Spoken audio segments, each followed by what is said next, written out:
नमस्कार दोस्तों, आज के इस वीडियो में हम इतिहास के पाठ औपनिवेशिक शहर का अध्ययन करेंगे, जो हमारी वार्षिक परीक्षा का एक महत्वपूर्ण टॉपिक है।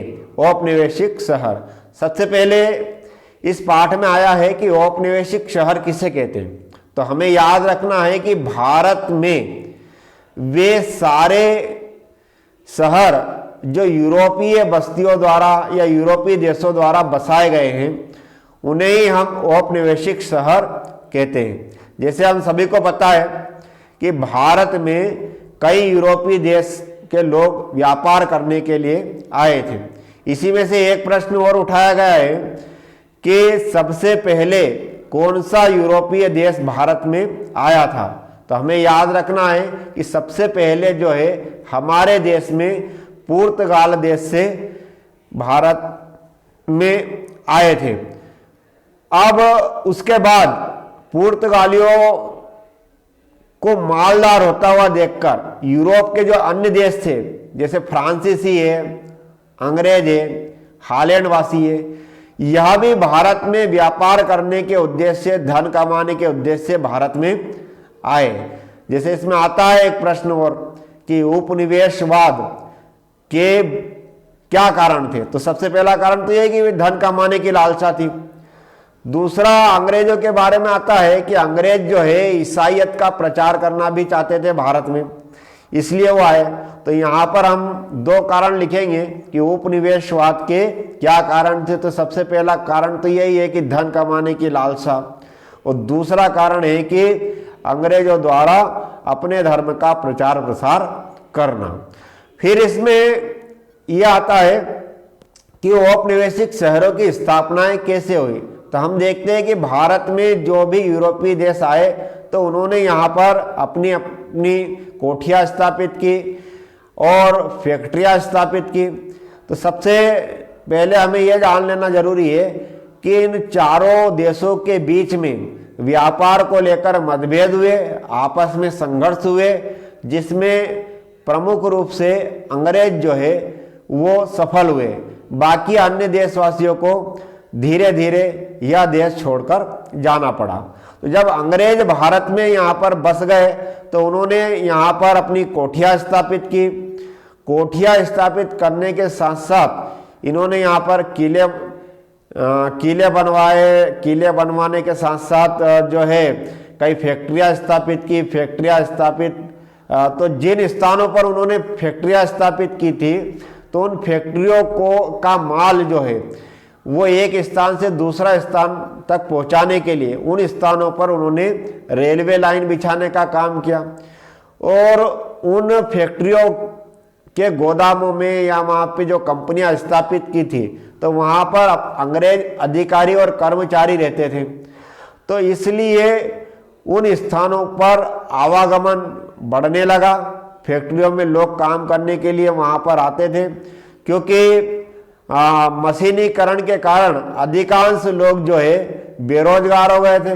तो फैक्ट्रियाँ स्थापित होने के कारण अधिकांश लोग फैक्ट्रियों में काम करने के लिए इन स्थानों पर आते थे। धीरे धीरे इन स्थानों पर की जनसंख्या बढ़ने लगी और यहाँ पर यातायात, संचार और अन्य सुविधाएं धीरे धीरे अंग्रेजों द्वारा बढ़ाई जाने लगी। यही स्थान जो है धीरे धीरे महत्वपूर्ण स्थान बन गए या महत्वपूर्ण शहर में तब्दील हो गए। जैसे हम मुंबई के बारे में पढ़ते हैं तो इसमें प्रमुख जो शहर है, इसमें मद्रास है, कोलकाता है और मुंबई है। अब ये जो मुंबई है 7 द्वीपों का समूह था। यह प्रारंभ में पुर्तगालियों के अधीन था, लेकिन पुर्तगाल की जो राजकुमारी थी उसका विवाह अंग्रेज के राजकुमार जेम्स प्रिंस के साथ हुआ और उसको दहेज में यह प्राप्त हुआ। उसके बाद अंग्रेजों ने इस स्थान को विकसित किया और यह व्यापार के लिए एक प्रमुख केंद्र बन गया। तो चार्ल्स द्वितीय को यह जो है उपहार स्वरूप मिला था, तो ये अंग्रेजों के अधीन हो गया। फिर अंग्रेजों ने इसको प्रमुख जो है व्यापारिक केंद्र बना लिया। तो धीरे धीरे यहाँ पर विकास होता गया और यह भी एक भारत का प्रमुख शहर बन गया। इसके बाद आता है एक प्रश्न इसमें कि ब्लैक टाउन या व्हाइट टाउन किसे कहते हैं। तो जैसे मैंने बताया कि अंग्रेजों ने यहाँ पर रहने के लिए अपने किले बनाए। तो जैसे कोलकाता है तो कोलकाता में विलियम ने विलियम फोर्ट बनाया। तो उन स्थानों पर जो है अंग्रेज रहते थे किलों में, लेकिन वो जो है भारतीयों को घृणा की दृष्टि से देखते थे। उनको ऐसा लगता था कि भारतीय जो है उनका जो रहन सहन है वो ठीक नहीं है, या मतलब कि वो जो है साफ सफाई से नहीं रहते।